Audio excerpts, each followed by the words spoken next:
Hello friends, VNG ಬರ್ಡ್ಸ್ಗೆ ಸ್ವಾಗತ. ನಾನು ಇವತ್ತು ನಿಮ್ಗೆ ಏನು ಹೇಳ್ತೀನಿ ಅಂದರೆ ಫಿಂಚಸ್ ಬ್ರೀಡಿಂಗ್ ಹೆಂಗೆ ಮಾಡೋದು ಅಂತ. ಈಗ ಕೆಲವರು ಫಿಂಚಸ್ ತಂದುಬಿಟ್ಟು ಇದು ಬ್ರೀಡೇ ಆಗ್ತಿಲ್ಲ, ಮೊಟ್ಟೆ ಇಕ್ಕಿ ಕೆಳಗೆಸ್ಬಿಡುತ್ತೆ, ಹಂಗೆ ಹಿಂಗೆ ಅಂತಾರಲ್ವ ಫ್ರೆಂಡ್ಸ್. ಅದು ಬ್ರೀಡ್ ಆಗುತ್ತೆ, ಅದಕ್ಕೆ ಕ್ಯಾಲ್ಸಿಯಂ ಇರಲ್ಲ. ಅಂಗಡಿಲಿ ಇರ್ತಾವಲ್ವ, ಅವರು ಕ್ಯಾಲ್ಸಿಯಂ ಕೊಟ್ಟಿರಲ್ಲ. ನೀವು ತಂದು ಅದಕ್ಕೆ ಸ್ವಲ್ಪ ದಿನ ಕ್ಯಾಲ್ಸಿಯಂ ಕೊಟ್ಟು ಮಡಕೆ ಹಾಕಿ ಫ್ರೆಂಡ್ಸ್, ಆವಾಗ ಬ್ರೀಡ್ ಆಗುತ್ತೆ ಚೆನ್ನಾಗಿ ಫ್ರೆಂಡ್ಸ್.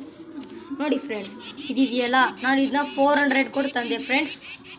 ತಂದು 1 ವೀಕ್ ತನಕ ಮಡಕೆ ಹಾಕಲಿಲ್ಲ ಫ್ರೆಂಡ್ಸ್. ಅದಾದಮೇಲೆ ಮಡಕೆ ಹಾಕ್ತೆ ಫ್ರೆಂಡ್ಸ್.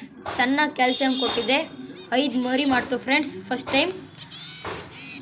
ಈ ಟೈಮ್ 4 ಮರಿ ಮಾಡಿದೆ. ಒಟ್ಟು ನಾನು 3 ಮರಿನ ಸೇಲ್ ಮಾಡಿದೆ ಫ್ರೆಂಡ್ಸ್. ಇನ್ನು ಹಂಗೆ ಇಟ್ಕೊಂಡಿದ್ದೀನಿ ಫ್ರೆಂಡ್ಸ್. ಬ್ರೀಡ್ ಆದಮೇಲೂ ಅದಕ್ಕೆ ರೆಸ್ಟ್ ಕೊಡಬೇಕು ಫ್ರೆಂಡ್ಸ್, ಆವಾಗ ಚೆನ್ನಾಗಿ ಬ್ರೀಡ್ ಆಗುತ್ತೆ. ಇವಾಗ ಕೆಲವರು ಬ್ರೀಡ್ ಆದ ತಕ್ಷಣ ಮಡಕೆ ಹಾಕ್ಬಿಡ್ತಾರೆ, ಆ ಥರ ಹಾಕ್ಬಾರ್ದು ಫ್ರೆಂಡ್ಸ್. ಯಾಕೆಂದರೆ ಆ ಫೀಮೇಲಲ್ಲಿ ಕ್ಯಾಲ್ಸಿಯಂ ಇರಲ್ಲ, ಆವಾಗ ಅದಕ್ಕೆ ಮೊಟ್ಟೆ ಇಕ್ಕೋಕ್ಕೆ ಕಷ್ಟ ಆಗುತ್ತೆ. ನಾನು ಇದಕ್ಕೆ 1 ವೀಕ್ ರೆಸ್ಟ್ ಕೊಡ್ತಾಯಿದ್ದೀನಿ ಫ್ರೆಂಡ್ಸ್. 1 ವೀಕ್ ರೆಸ್ಟ್ ಕೊಟ್ಟಾದಮೇಲೆ ನೆಕ್ಸ್ಟ್ ಬಾಕ್ಸ್ ಹಾಕ್ತೀನಿ ಫ್ರೆಂಡ್ಸ್, ಆವಾಗ ಚೆನ್ನಾಗಿ ಮರಿ ಆಗುತ್ತೆ ಫ್ರೆಂಡ್ಸ್. ನೆಕ್ಸ್ಟ್ ವೀಡಿಯೋ ನನಗೆ ಫಿಂಚಸ್ ಕೇಜ್ ಹೆಂಗೆ ಮಾಡೋದು ಅಂತ ಮಾಡಾಕ್ತೀನಿ friends. Please subscribe friends. Thank you friends.